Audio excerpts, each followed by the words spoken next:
있습니다. 세계에 유명한 스포츠카를 만드는 회사입니다.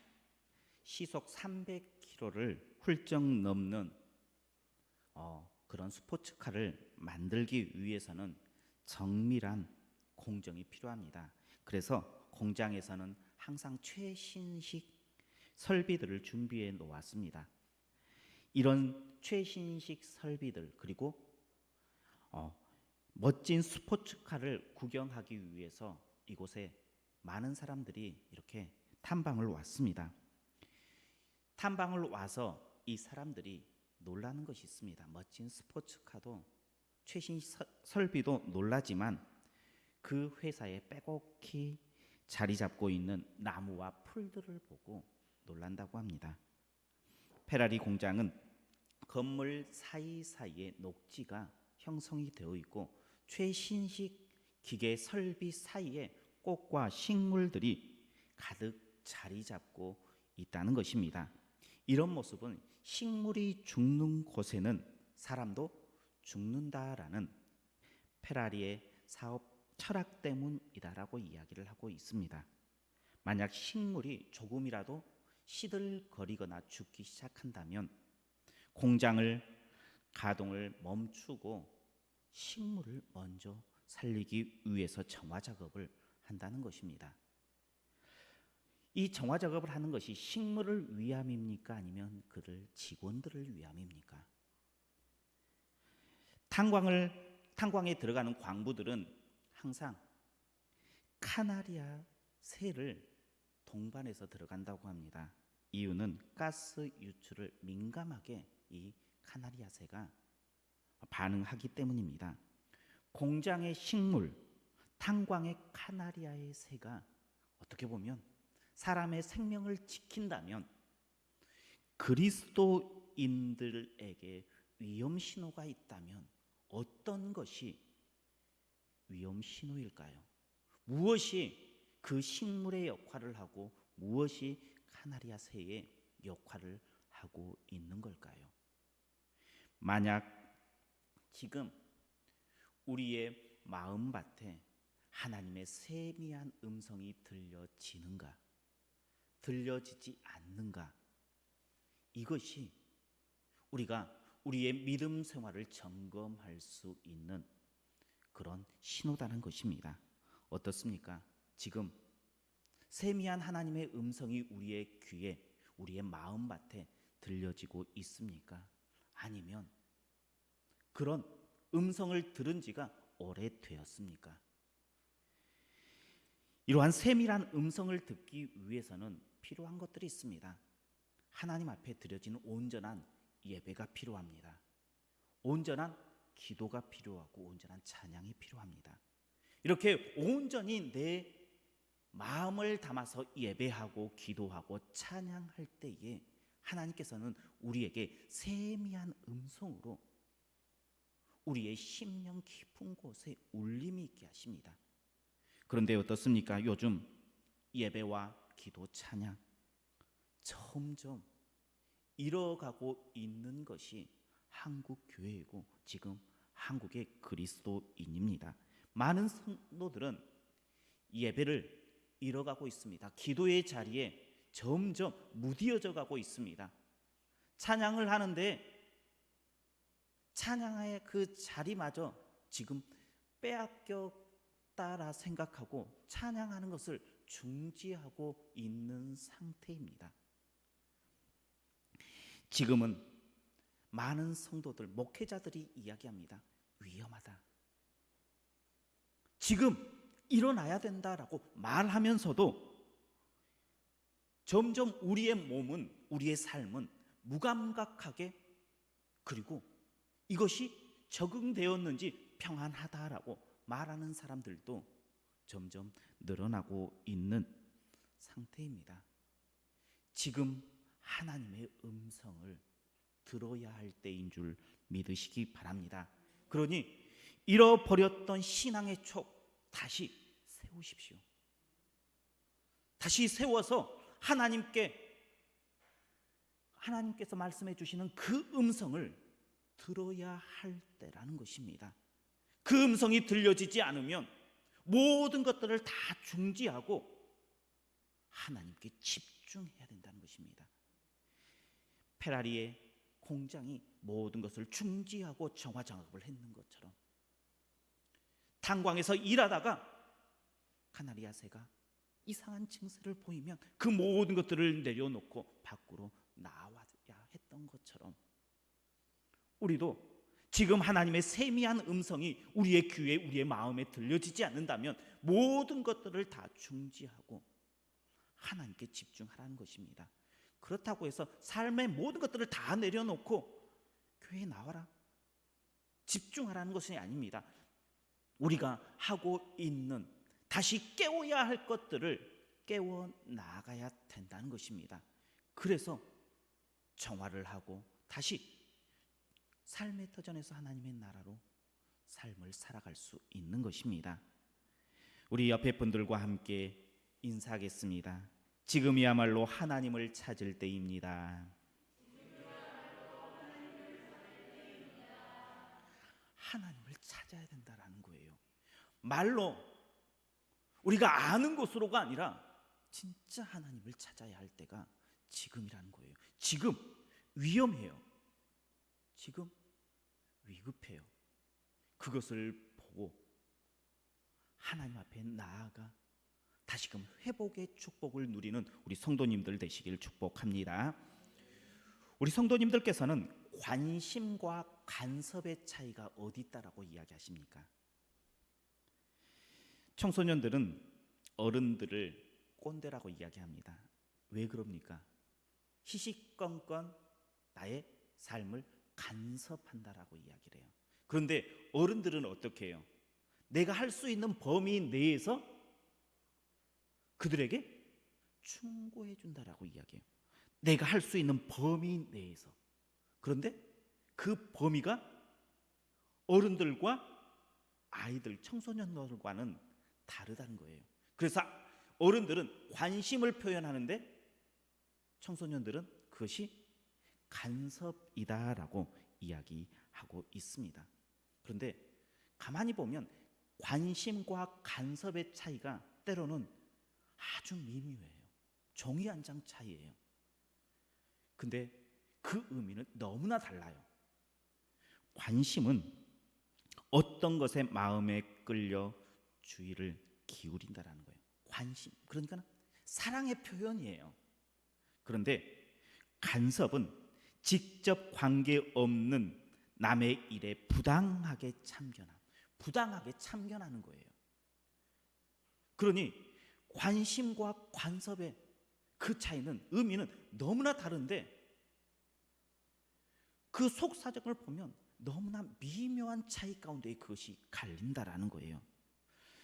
그렇다면 어른과 청소년 사이에 그런 관계가 있다면 하나님과 그리스도인의 사이에서 하나님의 관심을 우리 성도님들은 어떻게 바라보고 있습니까?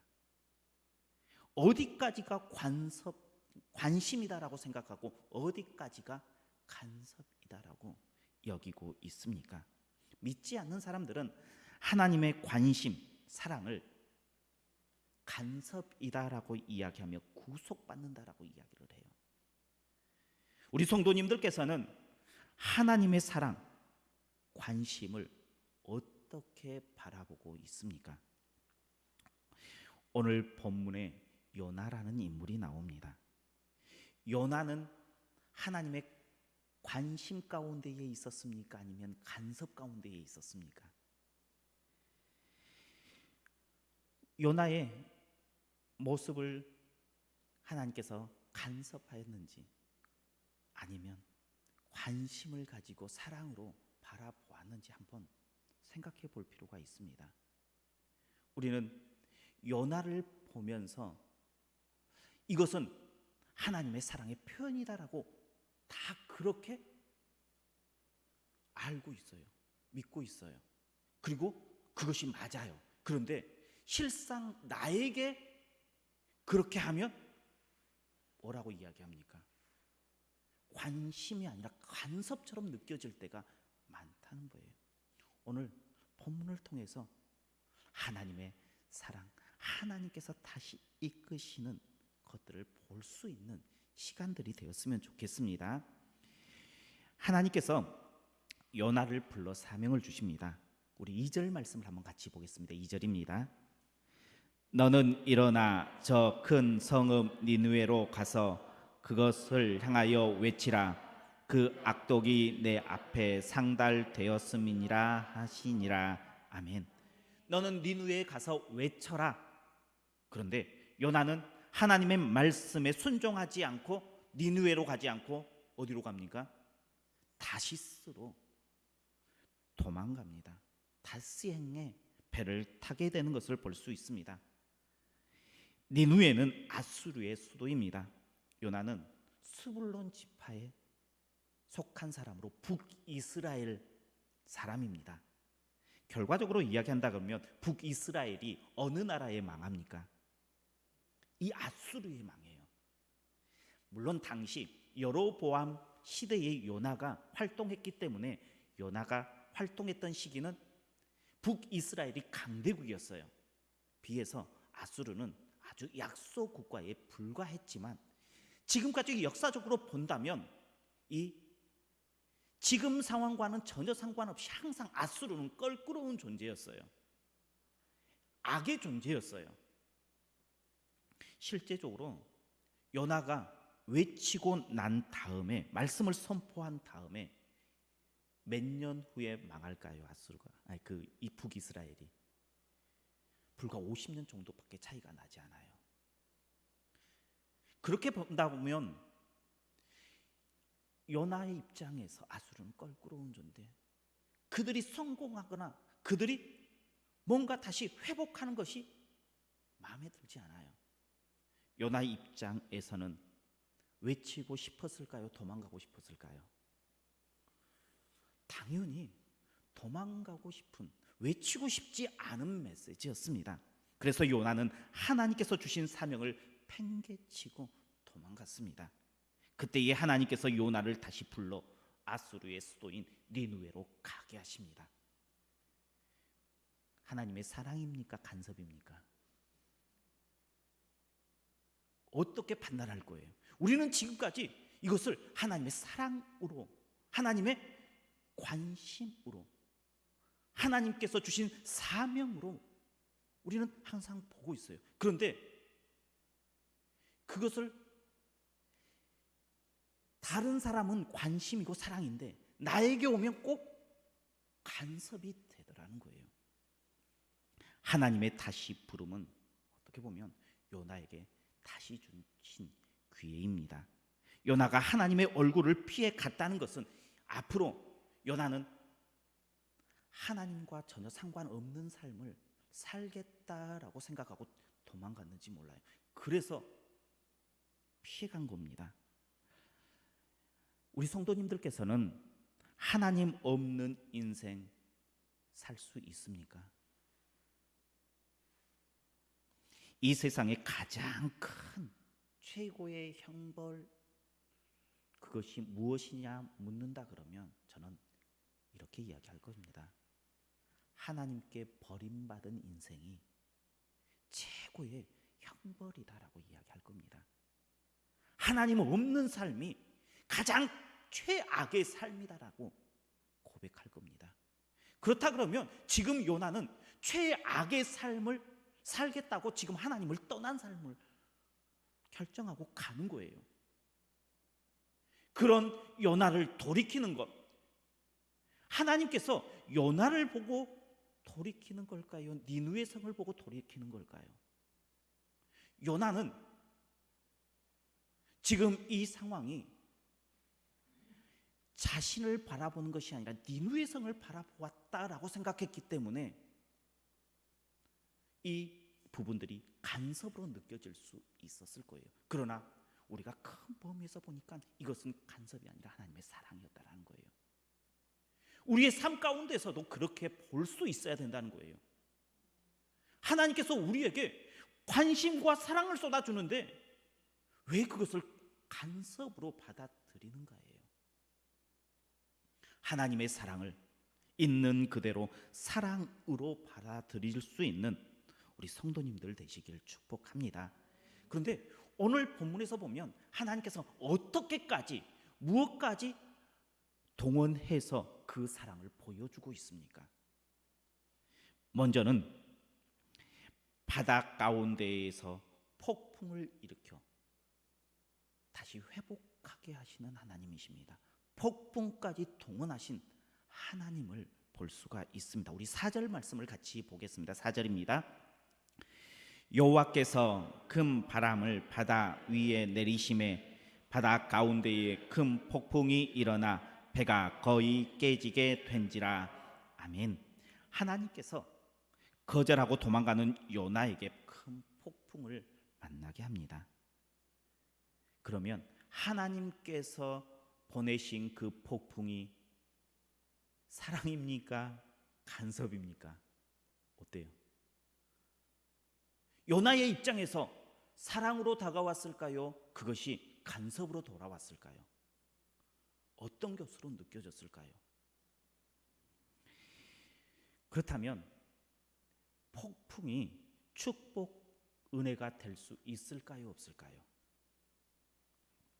제가 아는 한 집사님이 머리가 깨질 듯이 아파서 병원에 예약을 해서 CT를 찍으려고 갔습니다. 갔는데 자녀들이 온 김에 CT만 찍지 말고 정밀 검사를 한번 전체적으로 몸을 다 해보라 그래서 해봤더니 간암 이제 시작한 초기 증세가 발견이 되었어요. 그리고 머리가 깨질 듯이 아팠었던 것은 그냥 신경성 두통으로 그냥 판명이 났어요. 그러면 머리 아픈 그 깨질 듯이 아팠던 그 폭풍은 축복이에요? 아니면 그것이 진짜 그를 무너뜨리는 거였을까요? 그 집사님은 간단하게 수술하고 건강을 회복하고 지금도 잘 지내고 있습니다. 때로는 폭풍도 은혜가 될 수가 있어요. 그것이 돌이키는 계기가 된다 그러면, 다시 하나님을 붙잡을 수 있는 계기가 된다 그러면 폭풍은 은혜가 돼요. 요나는 지금 폭풍을 만났다라고 생각하지만, 사람들은 지금 폭풍을 만났다라고 생각하지만 이것은 폭풍 뒤에 숨겨진 은혜가 있었다라는 거예요. 하나님께 돌아올 수 있는 그 기회를 주신 거예요. 그것을 볼 수 있는 사람은 하나님께 더 가까이 나아가지만, 그것을 보지 못하는 사람은 결국 하나님을 떠나는 인생을 살아갈 수밖에 없습니다. 어쨌든 요나는 폭풍을 만났어요. 그런데 가만히 생각해 보면 이 폭풍을 조금 더 빨리 했으면 어땠을까요? 배를 타기 전에 폭풍을 만났더라면 왜 하나님께서는 그때 폭풍을 내리지 않았을까?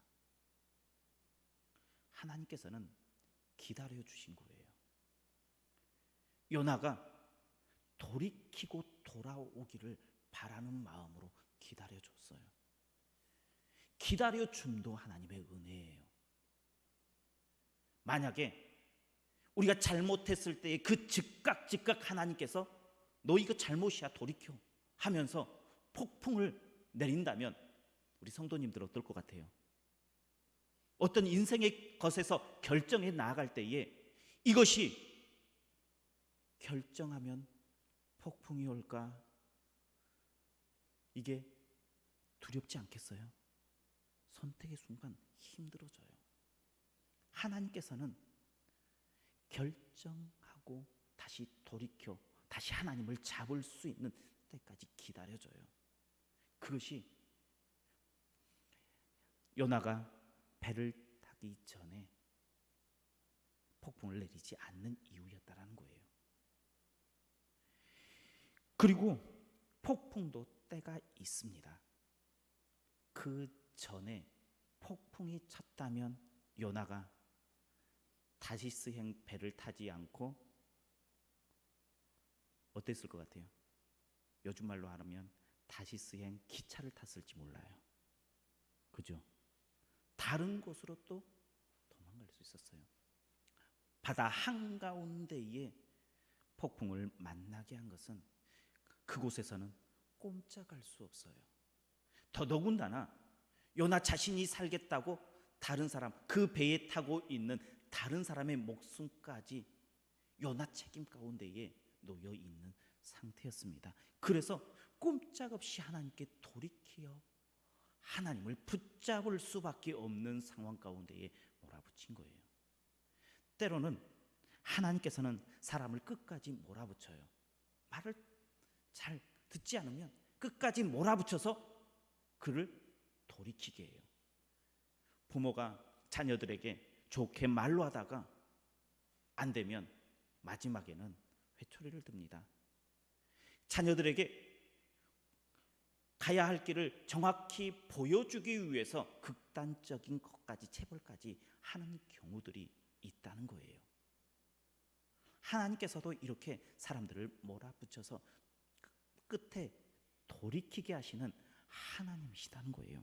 그러니 때로는 기다려 줌도 은혜이지만 때로는 끝까지 몰아붙임도, 그래서 돌이키면 그것은 은혜로 받아들여질 줄 믿으시길 바랍니다. 이렇게 하나님께서는 폭풍을 보냈습니다.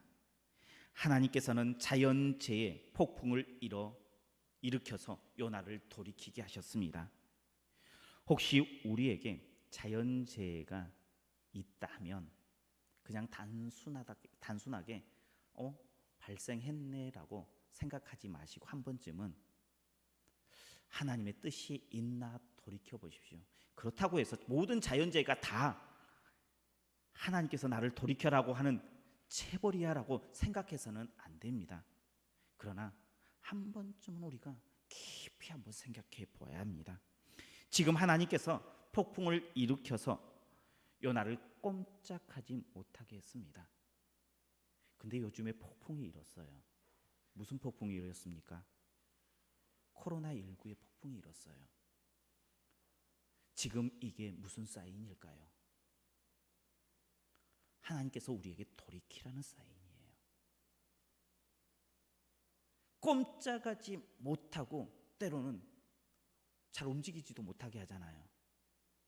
묶어놓고 지금 돌이켜라라고 하나님께서 우리에게 엄중하게 밀어붙이고 있는 상태임을 우리는 볼 수 있어야 된다라는 거예요.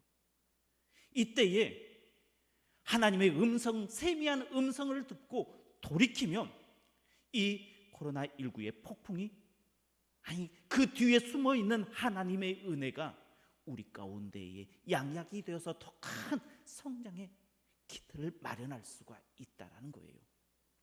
하나님께서 지금 폭풍을 일으켜서 요나를 돌이키게 한 것처럼 코로나19의 폭풍, 더 이상 물러설 수 없는 폭풍을 우리 가운데에 보내주시어서 돌이키라 말씀하시는, 회복하라 말씀하시는, 다시 너희의 그 촉을 반드시 바로 세워서 하나님의 음성을 들어야 할 때임을 말해주고 있는 그 음성 듣는 우리 성도님들 되시길 축복합니다. 또한 두 번째로 하나님께서는 이방 사람으로 하여금 흔들어서 요나를 깨웠다라는 거예요. 우리 6절 말씀을 같이 보겠습니다. 6절입니다. 선장이 그에게 가서 이르되 자는 자여 어찌함이냐, 일어나서 내 하나님께 구하라. 혹시 하나님이 우리를 생각하사 망하지 아니하게 하시리라 하니라. 아멘. 다시스로 가는 배의 선장, 그 배의 선장은 이방 사람입니다.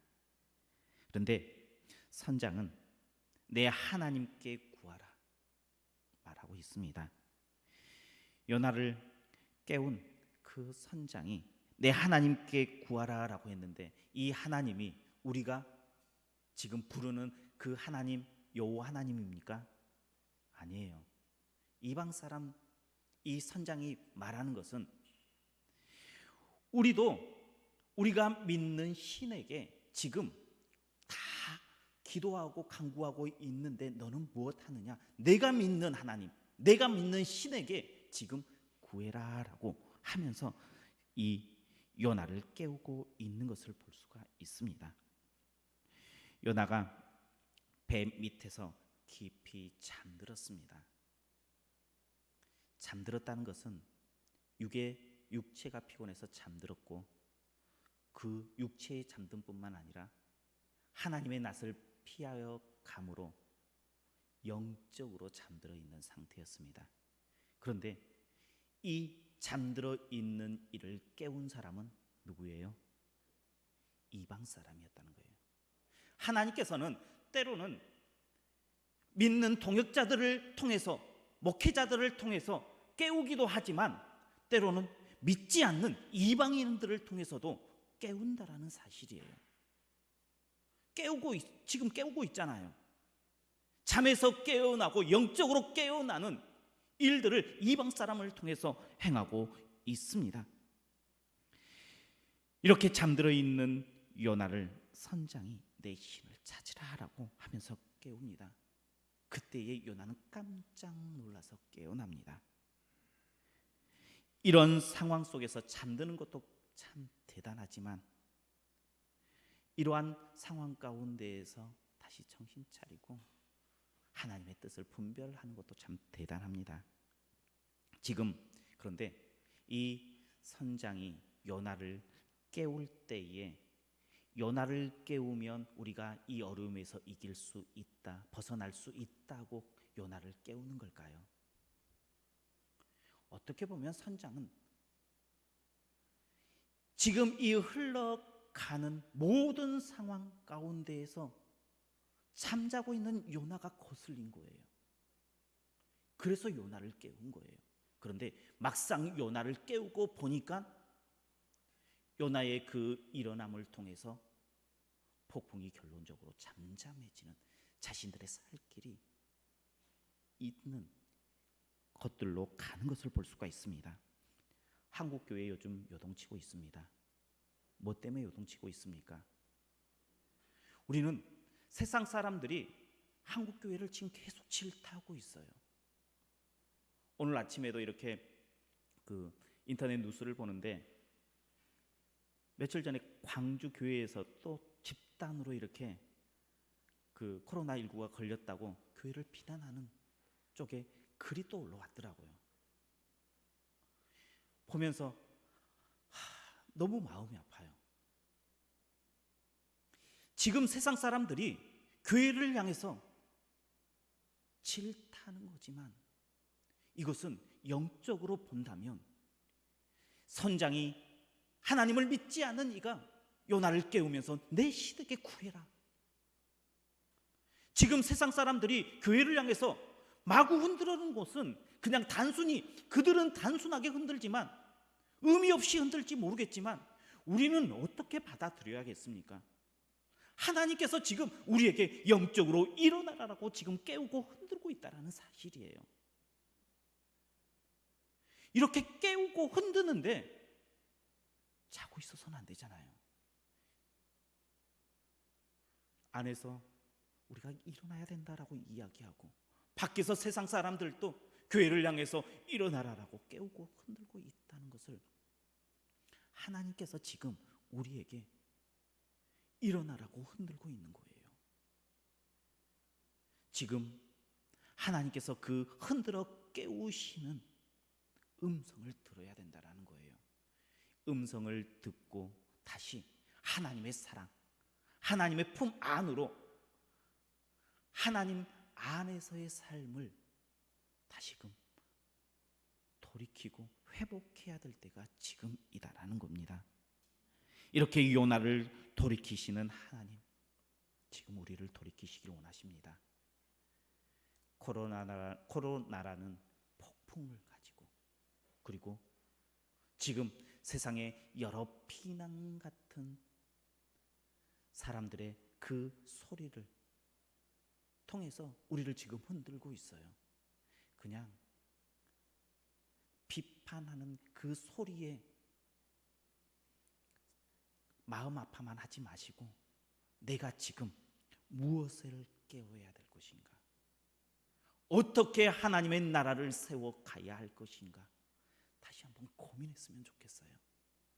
그런다면 하나님께서 요나를 다시 불러서 사명의 길, 하나님의 사랑의 그 울타리 안에서 그 삶을 이어갈 수 있게 하셨듯이 우리를 다시 회복하시고 주의 놀라운 일들이 우리의 삶 가운데에 우리가 다시 간섭이 아니라 관심이고 사랑으로 고백하는 그 믿음의 고백 가운데에 하나님의 놀라운 은혜와 축복이 있게 될 줄 믿으시길 바랍니다. 하나님께서는 지금 우리를 흔들어 깨우십니다. 그 흔들어 깨우심을 통해서 하나님의 사랑을 다시 한번 고백하고 회복하는 우리 성도님들 모두가 되시길 축복합니다. 기도하겠습니다.